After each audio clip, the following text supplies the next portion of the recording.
Hello students, मेरा नाम है दीपक और स्वागत है आपका अपना चैनल एजुटेस्टिक दीपक। तो कैसे हैं आप लोग? उम्मीद करते हैं कि आप लोग ठीक ठाक होंगे और अपने पढ़ाई को अच्छे से कर रहे होंगे। आज हम लोग पढ़ने वाले हैं चैप्टर नंबर 1.2 का प्रश्न नंबर 3। आइए देखते हैं आखिर इस प्रश्न में क्या बोला गया है और इस प्रश्न को हम कैसे सोल्व कर। बोला गया है कि अभाज्य गुणनखंड विधि द्वारा निम्नलिखित पूर्णांकों का एचसीएफ और एलसीएम ज्ञात कीजिए। तो चलिए देखते हैं कि आखिर इन संख्याओं का एचसीएफ और एलसीएम हम कैसे ज्ञात कर सकते हैं। तो फर्स्ट ऑफ ऑल हमें 12, 15 और 21 का अभाज्य गुणनखंड निकालना है। चलिए देखते हैं क्या होगा। अगर 12 का हम अभाज्य गुणनखंड करें तो ये हो जाएगा 2 से 2 6 12, दूतिया 6। इसके बाद नहीं होने वाला है। इसका मतलब है कि हम 12 को लिख सकते हैं 2 गुना 2 गुना 3। इसको अगर और अच्छे से लिखें तो हम लिख सकते हैं क्योंकि 2 गुना 2 है तो हम इसको लिख सकते हैं 2 का पावर 2 गुने 3। इस बार हमें देखना है 15 को। तो चलिए 15 को हम निकालते हैं अभाज्य गुणनखंड से। तो ये हो जाएगा 3 5 15। इसके अलावा कुछ नहीं होने वाला। मतलब कि 15 को लिख सकते हैं हम 3 गुना 5 के रूप में।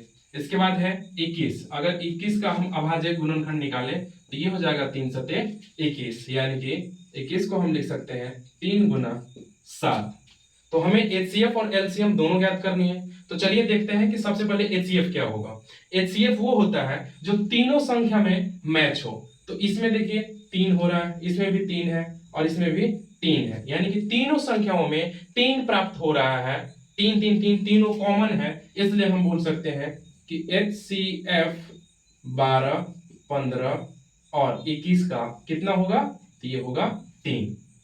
चलिए इसके बाद हमें निकालना है एलसीएम।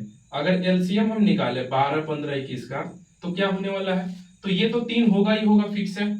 यानी कि इसको एक तो 3 हम मान लेंगे इन तीनों को, क्योंकि तीनों में कॉमन है।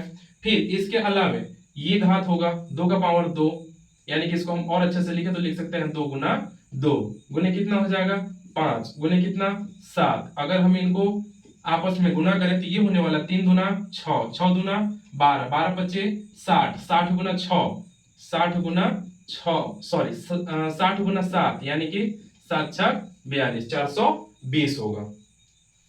चलिए देखते हैं second number question. Second number है 17, 23, 29। अगर हम 17 का निकाल रहे हैं तो 17 किसी के पहाड़े में नहीं आता, यानी कि ये होने वाला हम 17 को लिख सकते हैं, क्या लिख सकते हैं?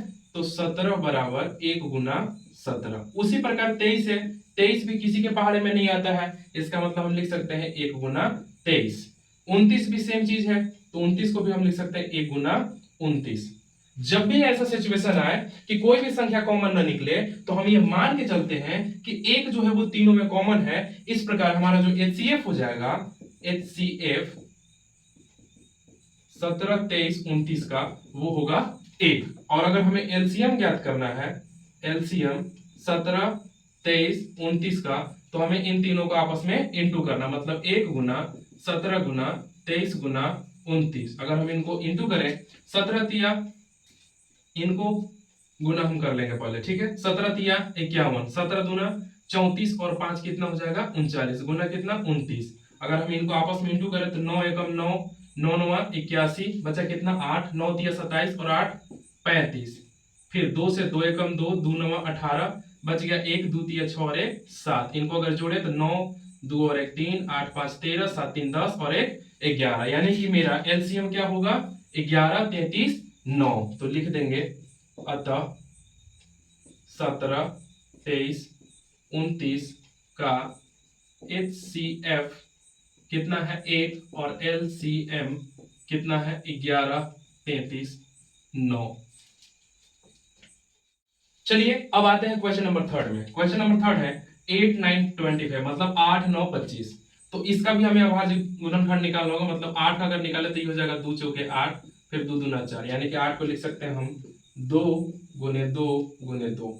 अगर 9 को लिखना है तो हम लिख सकते हैं 3 से 3 तिहाई 9, यानी कि 9 हो जाएगा 3 गुने 3। इसी प्रकार अगर 25 को लिखना है तो इसका अभाज्य गुणनखंड हो जाएगा 50 25, यानी कि 25 को हम लिखेंगे 5 गुने 5। और इसमें भी हमें कोई भी कॉमन नहीं दिख रहा है जो कि तीनों में उपस्थित हो, इसलिए हम क्या बोल सकते हैं कि एक जो है वो तीनों में उपस्थित है।